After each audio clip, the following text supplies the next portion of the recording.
Let's go. It's opening day. Woo! Baseball is out of here.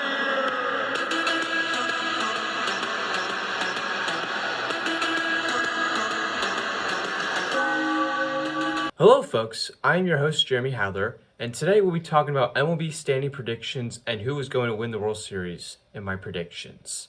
So, how I'll be doing the video today is by going through each division and placing them from 5 to the first for each division, the NL and the AL, and then we get into playoffs. So the new rule that the MLB came up with the playoff format is 3 teams. That's right, 3. 3 for the MLB wildcard playoff format. So 3 teams. That's right. 3 teams are allowed in the playoffs for the wildcard format for each NL and AL. So the new rule of how it's going to format is it's going to be 1 through 6. The 3rd seed plays the 6th seed in the wild card. Then the 4 and 5 play each other in the wild card. And then we go from there. So the winner from the 3rd seed and the 6th seed would go play the 2nd seed. The 4-5 would go play the 1st seed. And that's how it would go. The first division will be the AL West.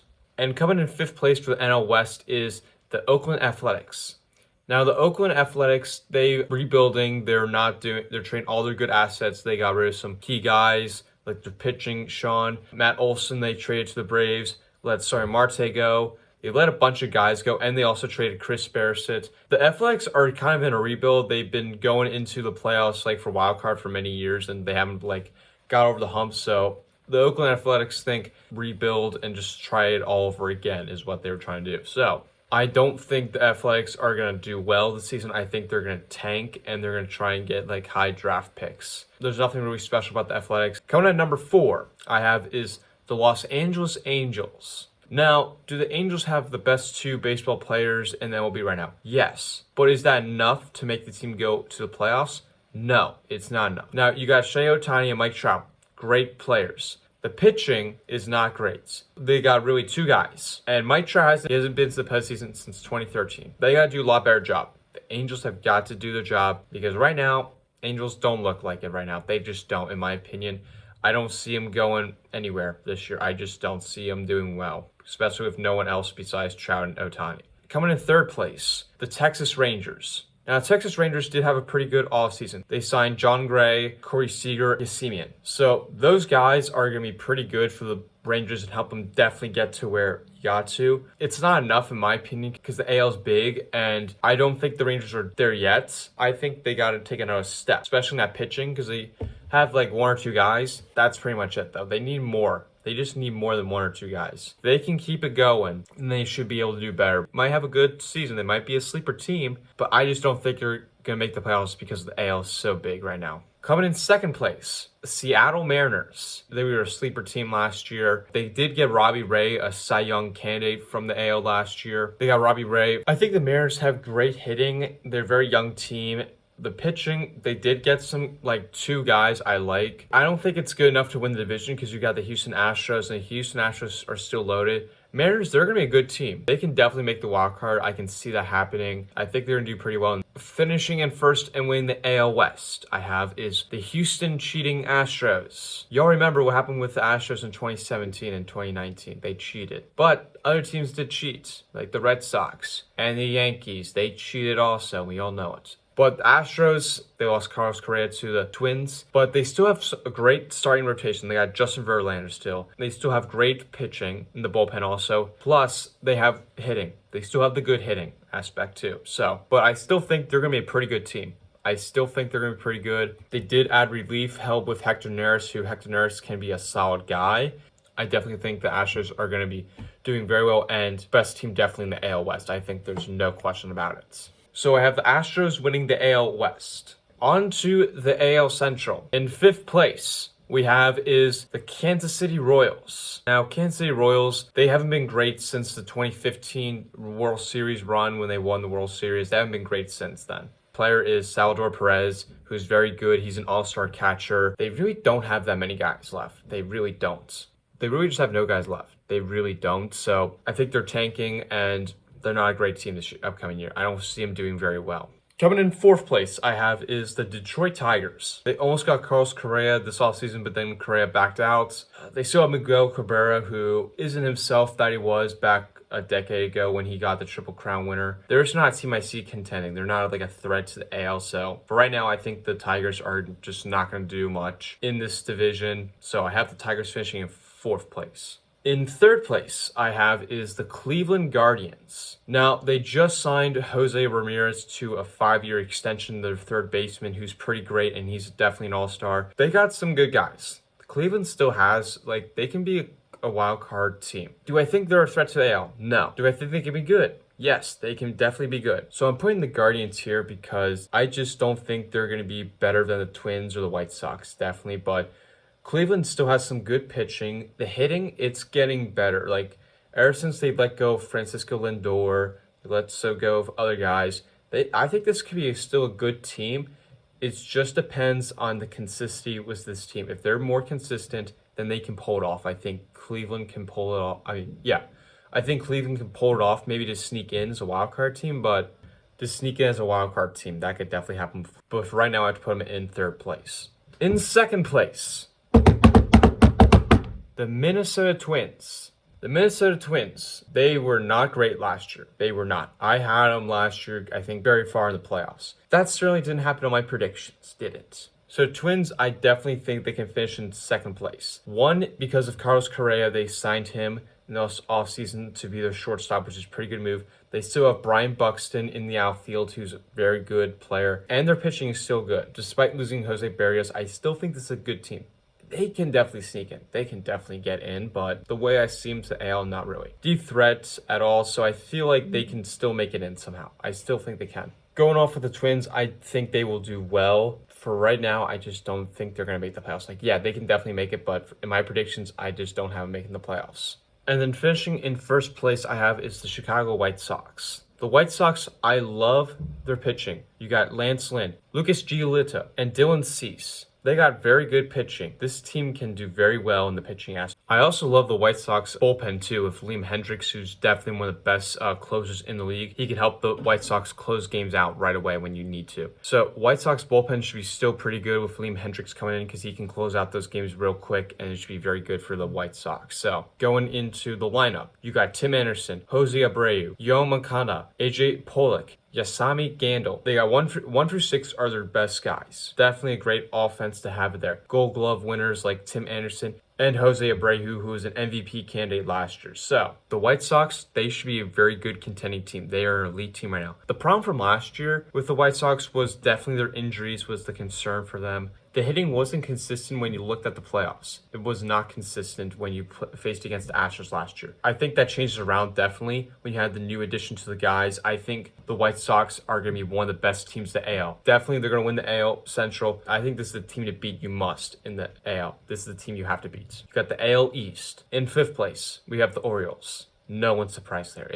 Even Oriole fans know that. Because Orioles have one guy. They haven't been good since they had Manny Machado. I wish the Orioles were great. I wish they were. I feel bad for the Oriole fans, but it's very tough when you're not a good team and you have to play in a tough division against the Blue Jays, Rays, Yankees, and Red Sox. That has got to be the worst for the Orioles. I feel very bad for them. It's no surprise here I have them finishing in fifth place. No surprise, because they only got one guy, and that's Cedric Mullins. And finishing in fourth place I have is the New York Yankees. Why did I put the Yankees there? Well, they're overrated. They're not winning the division, that's for sure. Everyone thinks they're going to win the World Series. They're going to do very good in the everywhere. They're going to do very well in the pitching, bullpen, playoffs, win the World Series like the Cowboy fans are every year when they say, Cowboy fans, we win the Super Bowl, yeah. That's not happening this year. When you look at the lineup, you got Donaldson, you got Judge, you got Rizzo, Stanton, Gallo. That's it. Now, there's inconsistency of Gallo. All he's known for is hitting a home run, get striked out. That's the only thing he's known for. Judge is their best player. That's by far by it. Stanton, on the other hand, he is still good, but he's overrated. Dealt with his injuries, and he's not the dude he was. He's still great. I just think he's still overrated. I still think he is. He's got to prove it more to me. He's still got to prove it. Rizzo, on the other hand, he showed some stuff there last year. He was a bit consistent. Then he started to decline towards the end of the season. Donaldson at third base. I think that's a great hitting. Defense, I still don't know about his defense playing ability, because that definitely hurts the Yankees at defense-wise, because you had a great defensive third baseman and then you just switch him with Donaldson. Yeah, I would risk that. I put Donaldson. I prefer offense over defense in baseball any day. I'll take that. And then the rest of the lineup for the Yankees, it's not great. You got Hicks, Torres, new catcher. Hopefully he's better than Gary Sanchez. And the Yankees also have DJ LeMahieu, who is pretty great too. He's definitely their best second baseman. So, Yankees have a good lineup. They have a great lineup from 1 through 6, definitely. I will give the Yankees credit for their hitting. They have great hitting. Pitching. I'm not giving you credit for this, Yankees. I am not, because you have two guys, Garrett Cole and Luis Severiano. That's it. You have Montgomery. He was inconsistent. James Talion. He can be that solid above average guy. Garrett Cole. I'm making a bold prediction right now. He will not be the dude he was from last year. Yeah, he had the injuries from last year, but he's going to decline slowly is what I'm calling it, because he was great when he was allowed to use that sticky stuff, the substance that MLB now doesn't allow anymore, because it gave him so much high velocity and control over the ball that he could strike out guys with so much better and like curve that ball. That gives Cole so much ability that he took it and almost won the Cy Young Award because of that. And without that, you can go look what happened when he was with Pittsburgh. He was terrible. Pittsburgh fans know that. The Pirates know this. He was terrible with them. Then he started using substance when he was with the Astros. Cheating is what was called. Then he goes to the Yankees, another team that cheated. So you see the connection is like, ever since he used that substance since he's been at Houston, he's cheated his whole way to win. So Garrett Cole, he's going to decline slowly right now. That's my bold prediction, folks. Bold prediction. Like Severino, yeah, you could definitely consider it. But you need to have more than that. You need to have a solid rotation all around. Otherwise, you're going to be forcing Cole to pitch like every 3 games. And you don't want that, because you're going to make him so tired out and hurt himself and then get hurt. And then you're going to be without him. You don't want that. So the Yankees have got to fix that starting rotation. The pitching is what I've said for many years. This is where it hurts the Yankees. Do they have a great closer, Chapman? Yeah. Rest of the bullpen? Not so well. This is the problem for the Yankees. It's the pitching. It's been the pitching for years. And they had all the money to do this offseason. You didn't spend that money. Why? That's the problem what I have with the Yankees right now. That's why I'm putting them in 4th place. All right, 3rd place I have is the Red Sox. Red Sox, they did pretty good last year, despite how their lineup was. They got pretty great hitting. They just got Trevor Story. They lost Chris Sale for 60 days. That's going to be a big issue for me. And then they lost Rodriguez. This is why I have the Red Sox finishing in 3rd, because their pitching is the concern. If it stays consistent and they get Nathan Averati to a starting ace position and he can perform like an ace 1, then I think the Red Sox are going to be pretty good. I prefer the Red Sox offense definitely over the Yankees. Pitching, that's a bit if right now, because the Red Sox, they have some guys. Solid average, most guys, except one. That's Nathan, as I just mentioned. So Red Sox, they definitely have that. I don't think they're going to win. They're not strong enough to me to win the AL East. I just don't think so right now. When Chris Sale gets back from the disabled list and he performs like how he did in 2018 with the Red Sox, then you have a conversation with me about putting the Red Sox to the top. But for right now, the Red Sox, because of Chris Sale's injury that just came out, that's where I have to stop it. 2nd place, the Tampa Bay Rays. Tampa Bay Rays are always an interesting team. They always are, because you trade great players. Austin Meadows the other day, you trade him. Like, Rays always like just find the hidden gems. They still have a great team, and they're just like a mystery team, because you never know what the heck is going to come out of them. Since they went to the World Series, they've been fantastic. For me, I have to put the Rays at 2nd, because yes, they're still a great team. They got pretty great offensive lineup. Defense, still good. Bullpen, getting fine. They got some guys. The starting rotation, it's good. It's okay-ish. But the Rays think they're going to do well. Then wrapping up the AL East and win the division there is the Toronto Blue Jays. They lost Marcus Semien, Robbie Ray. I think they got better, because when you look at this team, they made an offseason trade for Matt Chapman, Athletics third baseman, who was pretty great. He's an all-star. You got Jose Barrios, Kevin Gausman from the Giants, Yusei Kikuchi from the Seattle Mariners. This team, I think, is still great, despite losing 2 of their best guys. Those 2 guys were pretty great for the Blue Jays and helped them last year. This starting rotation, that was the main concern from last year, and they solved that. They definitely solved that. The bullpen is highly underrated, I will say, because there's some great guys in there, but when you look at the statistics of that Blue Jays bullpen, it is great. This is the fair part I love about the Blue Jays. The pitching, Blue Jays lineup is my favorite, because 1, you had Chapman, as I mentioned before, Bo Bichette, George Springer, Hernandez, Vladimir Guerrero, their MVP, their best player on that field right now. Vladimir is their best. Blue Jays are pretty great. You have the pitching, they got the hitting, bullpen very underrated. This is another team you have to beat. If you want to represent the AL, you have to beat this team. This is a team that you must beat. You're going to be one of the best teams in the MLB. To start off with the NL, we'll start with the NL West. In 5th place, you have the Diamondbacks, and you got Ketel Marte. That's it. Diamondbacks, they're not that great. I don't think they are. There's nothing really surprising to me about when I look at this team's like, so I have the Diamondbacks finishing in 5th place, and I still think they're a rebuilding team. 4th place, I have the Colorado Rockies. Rockies got Chris Bryant. Now, they still have some guys like Charlie Blackmon in the outfield. They lost Jonathan Gray, Trevor Story, but the Rockies, I will give them credit for getting Chris Bryant. They got to do a lot better if they want to win. But right now, I think the Rockies are finishing in 4th place. I just don't see it for them to go higher. That's where I have the Rockies finishing in 4th place. 3rd place, this team should have done so well last year until the manager was terrible. The best player got hurt in the season, and then it just all collapsed for them. And that is the San Diego Padres.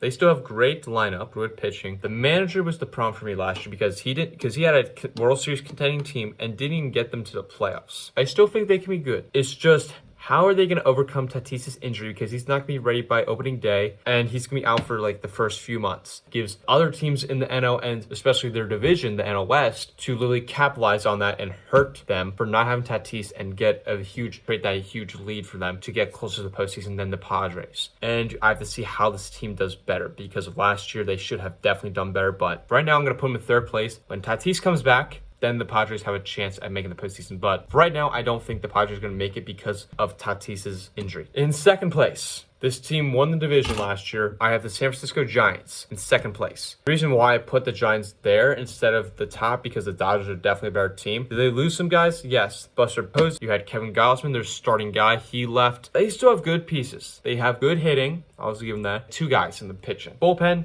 it's all right. They're not like a great contending team. Like when you look at the Dodgers, like a fantasy football team you're looking at. But this is still a contending team. I think the Giants can definitely make the postseason from last year. If they perform like how they did last season, they're going to make the postseason easily. So the Giants, I have them in 2nd place. And then to wrap it up for the NL West, finishing in 1st is the Los Angeles Dodgers.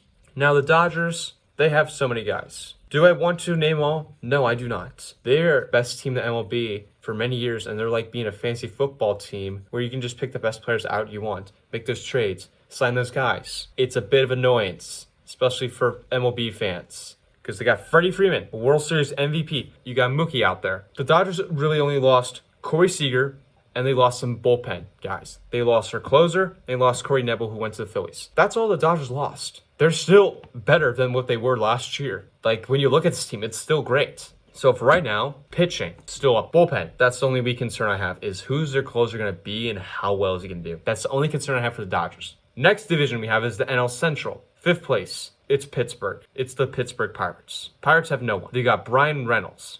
They have absolutely nobody in this at all. They have no one. So Pirates are a rebuilding team. They haven't been great since the old days with Andrew McCutchen. You had Andrew McCutchen, Starling Marte. Back then, that was the time when the Pirates were good. They're one of the worst teams in MLB, and they're going to definitely be like the Orioles of just not be a contending team. Finishing in 4th place, I have is the Cincinnati Reds. The reason I'm putting the Cincinnati Reds there is because they have nobody. They have one guy, really, in pitching, but they let go of the rest of the guys. They either traded them, let them go in free agency. I can't put the Reds up there because they really have no one. They're like trying to rebuild and tank again, so they still have Joey Votto. Joey Votto's getting up there in the age. He's trying to win a World Series. Clearly, it's not helping him out when they're tanking. So Reds, I don't think they're not a contending team. They don't threaten me at all in the MLB at all. So I have to put them in 4th place. Coming in 3rd place I have is the Chicago Cubs. They got Marcus Stroman from the Mets. But do they lose the guys? Yes, especially from last season. They traded Chris Bryant, Anthony Rizzo. They don't surprise me at all, and they have been great since the World Series. They've let most of their guys go, and there's no one really left. There's really no one left. So I have to put the Cubs at 3rd place right now. Definitely I see them. I put them in 3rd place just because the Reds and Pirates are worse than them. That's the only reason why. Cubs are like average, if you want to call it. That's it. 2nd place for the NL Central is the St. Louis Cardinals. Now the Cardinals, they're definitely always up there trying to contend. They're going to be great this year. I definitely see with the pitching and the hitting, bullpen. The thing about the Cardinals, they always compete division or the wild card. Definitely seems the wild card team. I don't think they're the division champs because the Brewers, I think, are definitely better, but I think the Cardinals are going to definitely do well. Should make the postseason this season. I think they definitely should make the postseason.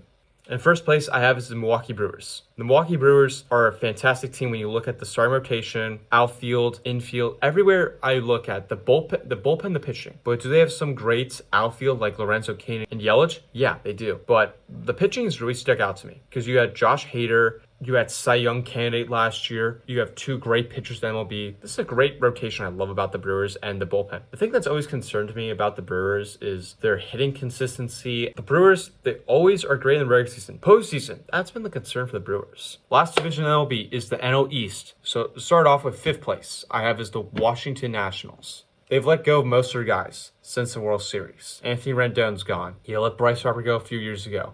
The only thing the Nationals have is Strasburg and Juan Soto, their best guy. He's going to leave the Nationals soon. He's definitely one of the best outfielders in the league. They are not a threat. 4th place is the Miami Marlins. They're a very young team. And the pitching is what stuck out to me, is what I like about them. They got great pitching. The starting rotation is my favorite out of them. The bullpen, it's not that good. It's not that good. Hitting, on the other hand, it is great, but it just needs more consistency. It really needs. Now, they got great defenders like Joey Wendell coming from Tampa Bay Rays, who's a great hitter too, so he should help the lineup very much for the Marlins. And if the Marlins offense was consistent, yeah, they would have a great chance to make a postseason. But for right now, they're young, and I just don't think they're going to make it. I really don't. They will be good in a couple of years. 3rd place. I hate this team so much. It's a bitter rivalry. So Mets, I have them finishing in 3rd place. Reasons why I have the Mets. And this is a cycle, is what I learned as an MLB fan, as a Phillies fan, watching the Mets for many years. Your pitchers are hurt. Your best pitcher, DeGrom, he's out for a couple weeks. Scherzer is hurt a little bit. The hitting is still good. The pitching is good if they were healthy. The bullpen,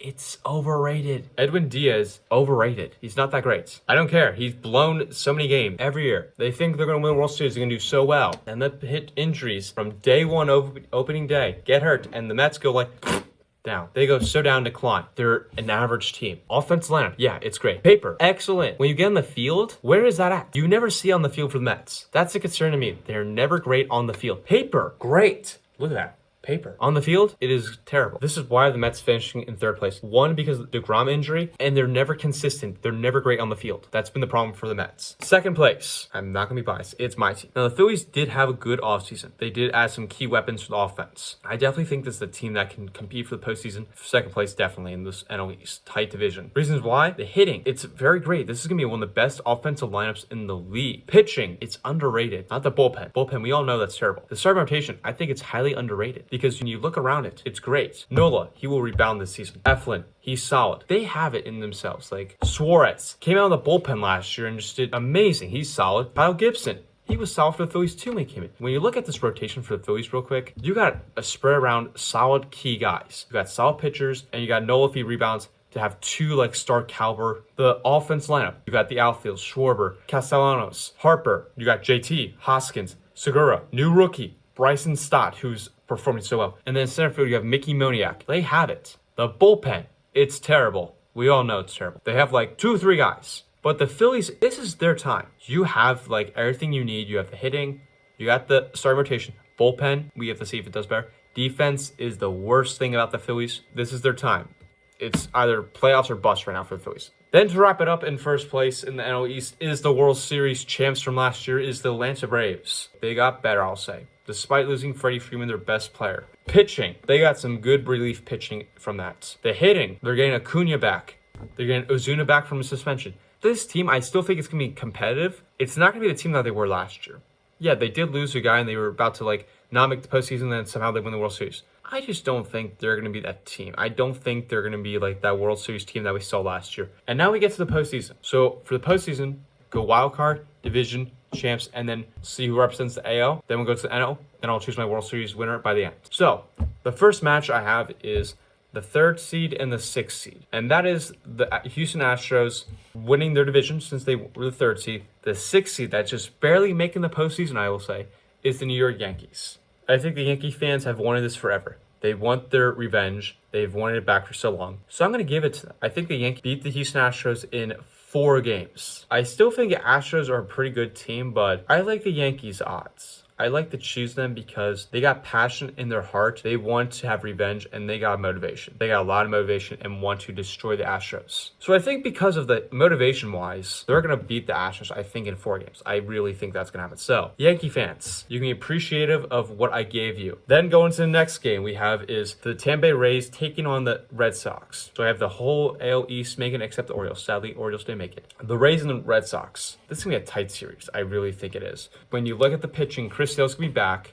The Rays are highly underrated. Red Sox won it last year against the Rays. I think the Rays get it back. I think the Rays come out out of nowhere and beat the Red Sox. But this will be a tight series. This will go to 5 games in the wild card. This is going to be very good. The question for this series really to me is how well is the Rays pitching going to do against the Red Sox lineup? That's going to be my question to see how well they're going to do. So I have the Rays winning it in the 5 games. I have them finishing there. Rays, I just have them slightly above. So I have the Rays moving on. In the second round, the divisional round for the AL. And now we go to the Yankees and White Sox. The White Sox are pretty great. One of the best in the AL. Yankees, you beat the Astros. Congrats, you upset the team. The Yankees, you still have to watch out for them because you never know what's going to happen. They somehow do it. I think the White Sox are too much for the Yankees, especially when you look at the White Sox pitching versus the Yankees, the big battle to see who's going to outperform each other. That's going to be the biggest question to me. But I have the White Sox beating the Yankees in 5 games. I think the White Sox are still too much for the Yankees to deal with. Pitching for the Yankees is my main concern for them because you have no one, as I mentioned before, outside of Garrett Cole and Severino, no one else really. So that's going to be a big concern to me is how well will each team's pitching do? How well is it going to go when you have to go to 9 innings and you have to use the bullpen? Who do you trust more, the White Sox bullpen or the Yankees bullpen? I go White Sox because they got one of the best closers in the league. So I have the White Sox winning, beating the Yankees in 5 games. I have to go in there. Then to the Rays, Blue Jays. I have to put the Blue Jays. I got to put the Blue Jays because one, that pitching, the bullpen, they had all 3 keys of what I wanted. That's the 3. You need a bullpen, offense, pitching. Rays, they have some, but Blue Jays, one of the best. I think they're better. I think this is going to go to a little bit of a tight series, like 6 games. I'm going to give it to Blue Jays though. Blue Jays are definitely better than the Rays, but 6 games is what I'll give it to. I think the Rays will make this a series, but Blue Jays, I think they have it. I think they got the offense especially. That's where it's going to help them out in the end to see if them get that walk-off. So the Blue Jays moving on to face the White Sox. And now we get to the ALCS. You got the White Sox. You got the Blue Jays. Both these teams are pretty great. The top 2 teams in the AL. This is a tough choice. I'm going to have to give it to the White Sox. I think the Blue Jays are a little bit overrated. I'm just going to give that slightly because the Blue Jays don't have enough postseason experience of going far in the postseason. The White Sox will do it. I think they will carry it out and beat the Toronto Blue Jays. This series, 7 games, the tightest series I think this will be. That's going to be the tightest series. I think the White Sox have it in them. Just somehow. I just think the White Sox will pull it out. I just think it's going to happen. I'm sorry, Blue Jay fans, but I just think the White Sox are going to pull it out. I just think they are. So I have the White Sox winning the ALCS and representing the AL in the World Series. So, and then we go to the NL. You got the division winners, Braves, Brewers, Dodgers. Wild card, you got the Giants, Phillies, Cardinals. Got my team rolling in, baby. So we go to the first matchup, the Phillies versus the Cardinals. I'm going to be a little biased here. I think it's my team that wins it. I'm just going to give it to them. Just win that series. That's all I'm going to give the Phillies right there. And that's being 4 games, I call it, because the wild card, you only need to win 3 games, guys. It's the best out of 5, but you need to win 3. So I have the Phillies winning it because you got the offensive lineup. This is what the Phillies need to do, is have consistent offensive lineup. And we can go back to last time the Phillies were in the playoffs, which was over a decade ago. And the Phillies, when they were facing the Cardinals the last time in the playoffs, was the offense. They couldn't score a run in the last game of their postseason. They lost by 1 run. The way they're going to win it is consistency. The defense and the bullpen is the biggest one, I'll say. That's the biggest definitely because the bullpen is never consistent. Philly fans, we know this. It's never consistent. The defense will be fine if the Phillies just make easy plays. It helps the Phillies so much more. For me, the Phillies, I think they're going to win the series against the Cardinals. I think they win it in 4 games. So I have the Phillies moving on. Then we get to our next game, the Braves versus the Giants. I think the Braves win this in 4 games. I really do. I put them there because they're going to be a great team coming into the postseason this upcoming season. They were World Series champs last year. Giants, they're great too. Surprising, they had a chance to win the World Series, but I like the Braves' chances a lot more with the pitching and the bullpen, with the pitching and the hitting. I think they have it in themselves, and I think they're going to definitely win the series. I think they are. So I have the Braves moving on to the divisional round. Now we get to the divisional round. You got the Phillies, Dodgers, Braves versus Brewers. We'll go with my team first to get this over with. Dodgers versus Phillies. I'm not going to be biased here. My team's not good enough. Dodgers are a super team, and the Phillies are just a wild card playoff team. That's it. Dodgers, they won that. I will give this series in 5 games. All I would care if you win the series, fantastic. My expectations for them is just win 1 game. Dodgers beating the Phillies in 5 games, going to the NLCS, moving on there. Into the last divisional round for the NL, you have the Braves versus Brewers. This is going to be a tight series. I think this is definitely going to go to 6 games. I will give this to the Brewers because one, we saw this a couple years ago where the Braves faced the Brewers and it went to a tight series. And I think the Brewers are just enough to beat the Braves. because the hitting, the pitching, as I mentioned before, Braves are so great. I think the Brewers get the redemption and they learn from the mistakes. The Braves, that Freddie Freeman loss, despite that offense being so great, I think it hurts them definitely a little bit. So I will put the Brewers beating the Braves in 6 games and go into NLCS to face the Dodgers. And now we get to the Brewers-Dodgers. I think this series, I will say 6 games. I will put this at 6 games. The team that I have winning, the reasons why, I think they're too much for the other team. They have so much power. Pitching is, I will say their hitting is too much for the opponent's pitching. And that is the Los Angeles Dodgers win the NLCS beating the Brewers in 6 games. Because the Dodgers, that offense, there's no one that can really stop it. I don't think the Brewers can take on that lineup every time. I just think it's going to hurt them in those 6 games. Like, yeah, the first 2 games where the Brewers have their guys, they're going to have great chances. But when you get to the rest of the rotation and you have to keep facing them every time, every day, I fear the Dodgers more than the Brewers, honestly. From that, just looking at the offensive perspective, I think Dodgers are definitely better than the Brewers. So I have the Dodgers beating the Brewers in 6 games and going to the World Series to face the White Sox. And now we get to the World Series. We have the Dodgers representing the NL. We have the Chicago White Sox representing the AL. Who will win? I really think this is going to go to a tight series once again. I think this will go 6 games. I just see the Dodgers winning it. I really see them winning it. Who's going to beat the Dodgers lineup? They have so many all-star guys. They have great pitching. Bullpen, that's going to be the concern for the Dodgers. That's the only thing I could maybe slip them up for a game in the World Series. But Dodgers are a great team. They are one of the best teams in MLB. White Sox, they have great all 3 of offense, bullpen, pitching. But Dodgers, they are too much for the White Sox to overcome. I really think it is. Once again, I have the Dodgers winning the World Series, winning the 2022 World Series against the Chicago White Sox in 6 games. But that's all I got here today on my MLB predictions. Guys, leave a like on this video. I appreciate it. And subscribe to the channel to help grow it and just get to the 1,000 subscribers is where our goal is right now. Leave your thoughts. Who do you think is going to make the postseason? Thank you for tuning in.